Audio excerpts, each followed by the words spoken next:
칩셋을 마구마구 넣어주니까 아, 이거 정말 칩이 해자다. 아, 이제 애플이 가성비 애플이야? 이렇게까지 이야기가 나오고 있습니다. 그래서 발표 전날까지만 해도 주인공은 아이폰 SE였어요. 디자인이 아니라 성능으로 교체를 하게끔 이걸 이끌어내고 있는 거죠. 애플이 가는 길은 비교적 엄청 명확해 보입니다. 아이폰, 맥, 아이패드에 이어서 애플 실리콘이라는 하나의 브랜드 제품군을 밀고 가고 있어요. 안녕하세요. 실리콘밸리 특파원 정혜진입니다. 여러분, 애플 하면 어떤 게 떠오르세요? 질문을 바꿔서 애플의 정점이라고 하면 어떤 것들이 떠올라지세요? 성능, 그리고 OS, 사용자 경험, 브랜드. 사실 이 모든 거를 다 고려해도 디자인인 것 같아요. 2007년 아이폰이 처음 공개됐을 때 받았던 충격을 많은 분들이 기억을 하시잖아요. 그 뒤로 모든 제품군에 계속해서 그 디자인의 완성도, 그리고 디자인에 대한 집착, 이런 게 디자인의 애플을 만들고 다른 기업들에게도 많은 영향을 줬던 것 같아요. 그런데 최근 이런 애플이 달라졌습니다. 바로 지난 3월 8일 진행된 온라인 신제품 발표 행사 픽 퍼포먼스에서였는데요. 그 피크가 사실 정점이라는 뜻이 있는데 여기에서는 피크라고 PEEK라는 단어를 썼어요. 그래서 이게 엿보다, 훔쳐보다, 그리고 혹은 살짝 보이다, 이런 뜻을 나타내는데, 그래서 이 정점을 어떻게 보면 살짝 엿보는 2020년 11월에 애플이 자체 개발한 시스템 온 칩 M1을 내놔요. 그래서 이걸 맥북 에어와 13인치 맥북 프로에 탑재를 했는데요.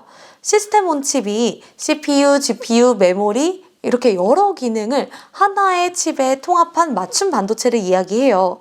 그래서 기존에 PC에 들어가던 인텔 칩셋과 달리 영국의 반도체 설계 기업 ARM의 그 설계 자산을 활용해서 저전력, 고효율 아키텍처를 기반으로 성능을 최대 6배, 그리고 배터리 시간은 최대 2배 이렇게 된 M1을 공개를 했었어요. 근데 이어서 1년 만에 또 지난해 11월에는 M1 프로, M1 맥스를 공개했습니다. 이어서 또 4개월 만에 아주 부지런하게도 M1 맥스의 성능의 2배가 되는 M1 울트라를 내놓은 거예요. 그러면서 이제 팀 쿡 CEO가 M1 시리즈의 그 최종 멤버를 이제 소개하게 됐다, 이렇게 말을 합니다. 이 성능이 2배가 달하는 칩이 공개가 됐죠? 그래서 이거 자체로도 기대감인데, 그럼 이 칩이 또 어디에 탑재될 수 있을까 하면서 살짝 맥북 프로에 대한 언급도 해주더라고요. 맥북 프로가 아직 공개되지 않았다. 그러면 이 M1 울트라가 맥북 프로에도 들어갈 수 있는 거 아니야?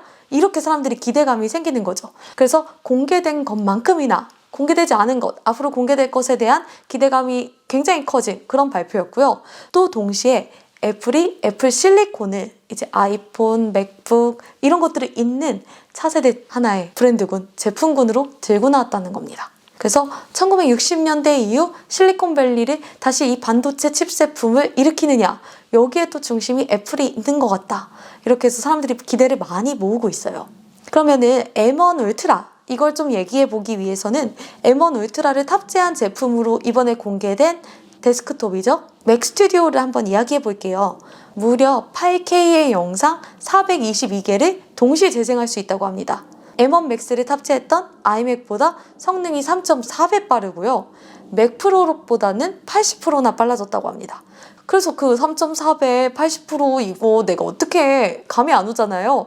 그런데 이제 창작자로 나온 분이 한번 이야기를 하기를 비디오 엑스포트와 인코딩 과정이 버터같이 부드러워졌다, 이렇게 설명을 하더라고요. 그래서 그럼 어떻게 이렇게 버터같이 부드러워졌냐 했을 때 M1 맥스 2개를 맞대어서 만든 게 M1 울트라입니다. 사실 2개를 이렇게 이으면 뭐 성능이 2배가 되겠지, 이렇게 단순하게 생각하기 쉬운데 오히려 문제가 굉장히 복잡해질 수 있거든요. 칩 위에 이제 CPU, GPU, NPU, 메모리 이런 것들이 들어있잖아요. 근데 이제 여기서 데이터끼리 신호를 주고받아야 되는데 칩이 2개가 붙으면 신호를 주고받아야 되는 거리나 그 지원 시간이 늘어나고요. 또 대역폭이 감소한다는 문제점이 있어요. 그래서 이거를 애플이 해결한 게 다이2다이 접목을 시켜서 울트라 퓨전 패키징 기술이라고 이름을 붙였는데요.